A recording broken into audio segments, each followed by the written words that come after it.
COVID-19 merupakan peristiwa global yang memberikan dampak besar kepada berbagai seluruh aspek kehidupan masyarakat yang ada di dunia, termasuk Indonesia. Virus pertama kali muncul di Wuhan, Tiongkok pada akhir tahun 2019, yang dimana virus ini tuh menyebar sangat cepat dan akhirnya COVID-19 ini ditetapkan sebagai pandemi global oleh WHO. Di Indonesia, kasus pertama COVID-19 diumumkan pada tanggal 2 Maret 2020. Sejak saat itu, pemerintah menetapkan berbagai kebijakan pembatasan sosial seperti work from home atau WFH, pembatasan mobilitas masyarakat, dan pembatasan aktivitas ekonomi guna menekan penyebaran virus. Namun, kebijakan tersebut berdampak besar loh terhadap kondisi ekonomi nasional. Aktivitas produksi, distribusi, bahkan konsumsi masyarakat sangat amat mengalami penurunan. Banyak sektor usaha yang mengalami kerugian, angka pengangguran meningkat, dan juga daya beli yang masyarakat menurun. Oleh karena itu, pemerintah Indonesia perlu mengambil langkah cepat melalui kebijakan fiskal untuk menjaga stabilitas ekonomi nasional. Selanjutnya mengenai dampak COVID-19 terhadap perekonomian di Indonesia. Pandemi COVID-19 ini memberikan dampak yang besar terhadap perekonomian di Indonesia. Pembatasan sosial yang diterapkan selama pandemi menyebabkan aktivitas ekonomi mengalami penurunan di berbagai sektor seperti perdagangan, transportasi, pariwisata, industri, dan UMKM. Pertumbuhan ekonomi di Indonesia juga mengalami kontraksi karena menurunnya aktivitas produksi dan konsumsi masyarakat. Banyak pelaku usaha mengalami kerugian, bahkan terpaksa menghentikan jam operasional mereka.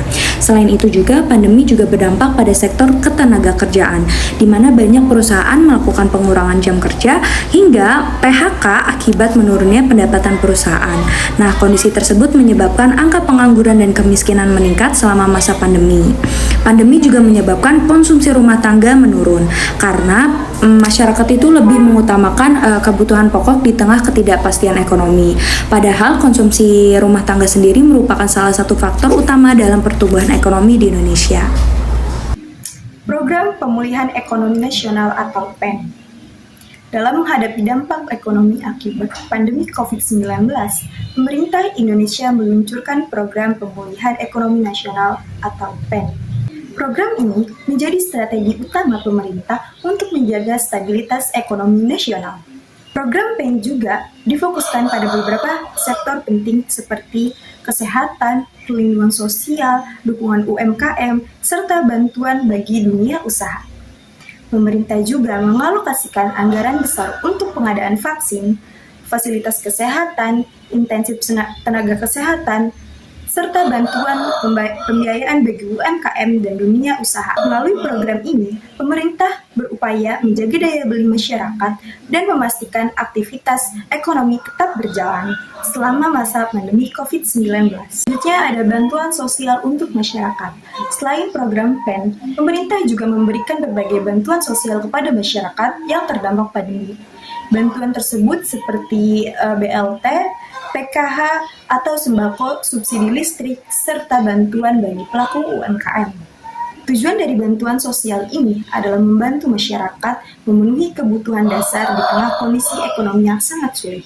Selain itu juga, berbagai bentuk perlindungan sosial, bantuan juga bertujuan untuk konsumsi rumah tangga agar perekonomian nasional tetap stabil selama COVID-19. Selanjutnya ada insentif pajak dan dukungan bagi dunia usaha. Pemerintah juga memberikan berbagai insentif pajak dan juga dukungan bagi dunia usaha selama pandemi COVID. Bentuk kebijakannya berupa pengurangan pajak, penundaan pembayaran pajak, juga percepatan restitusi bagi pelaku usaha. Nah, kebijakan ini dilakukan agar perusahaan tetap mampu menjalankan kegiatan produksi dan juga mempertahankan tenaga kerja di tengah kondisi ekonomi yang melemah. Nah, pemerintah juga memberikan stimulus ekonomi khusus bagi UMKM karena sektor ini tuh memiliki peran penting dalam penyerapan tenaga kerja dan juga pertumbuhan ekonomi nasional.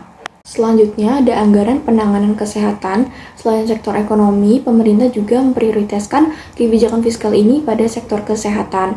Anggaran negara difokuskan untuk pengadaan alat kesehatan, vaksin, APD, dan obat-obatan hingga insentif bagi tenaga kesehatan sebagai garda terdepan selama pandemi. Pemerintah juga melakukan refocusing anggaran dari berbagai sektor untuk memperkuat pendanaan di bidang kesehatan selama pandemi berlangsung. Selanjutnya, analisis kebijakan fiskal selama pandemi COVID-19. Kebijakan fiskal yang diterapkan pemerintah Indonesia selama pandemi termasuk kebijakan fiskal ekspansif, yaitu kebijakan yang dilakukan dengan meningkatkan pengeluaran negara untuk mendorong pertumbuhan ekonomi. Kebijakan ini sejalan dengan teori Keynesian yang menyatakan bahwa ketika terjadi krisis ekonomi dan permintaan masyarakat yang menurun, pemerintah harus hadir melalui peningkatan belanja negara untuk menjaga stabilitas ekonomi. Melalui berbagai program bantuan sosial, dukungan UMKM, dan stimulus ekonomi, pemerintah berupaya menjaga daya beli masyarakat serta mempercepat pemulihan ekonomi nasional. Kebijakan tersebut dinilai cukup efektif dalam membantu masyarakat dan dunia usaha bertahan di tengah kondisi krisis. Selanjutnya ada tantangan dan evaluasi kebijakan.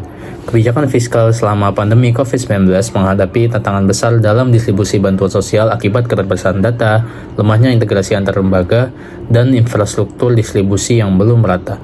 Kondisi tersebut tentunya menyebabkan bantuan tidak tepat sasaran dan terlambat diterima oleh kelompok prioritas, sehingga efektivitas kebijakan tidak hanya bergantung pada besarnya anggaran, tetapi juga pada tata kelola implementasi. Permasalahan ketepatan sasaran bantuan dipengaruhi oleh sistem pendataan sosial yang belum diperbaharui secara berkala, sehingga memunculkan inclusion error dan exclusion error dalam penyaluran bantuan. Akibatnya, bantuan belum sepenuhnya menjangkau masyarakat yang paling membutuhkan dan menurunkan efisiensi kebijakan fiskal. Di sisi lain, peningkatan belanja negara selama pandemi memperlebar defisit anggaran dan meningkatkan utang negara sebagai konsekuensi pembiayaan penanganan pandemi serta pemulihan ekonomi. Meskipun kebijakan fiskal ekspansif diperlukan untuk menjaga stabilitas ekonomi, kondisi ini tentunya menimbulkan risiko terhadap ketahanan fiskal apabila tidak dikelola dengan baik. Pandemi COVID-19 memberikan dampak yang sangat amat besar terhadap perekonomian Indonesia, dengan ditandai menurunnya pertumbuhan ekonomi, meningkatnya angka pengangguran, melemahnya daya beli masyarakat, serta terganggunya aktivitas dunia usaha atau UMKM. Nah, kondisi ini tersebut mendorong pemerintah Indonesia untuk menerapkan kebijakan fiskal ekspansif sebagai salah satu strategis dalam menjaga stabilitas ekonomi nasional dan mempercepat proses pemulihan ekonomi.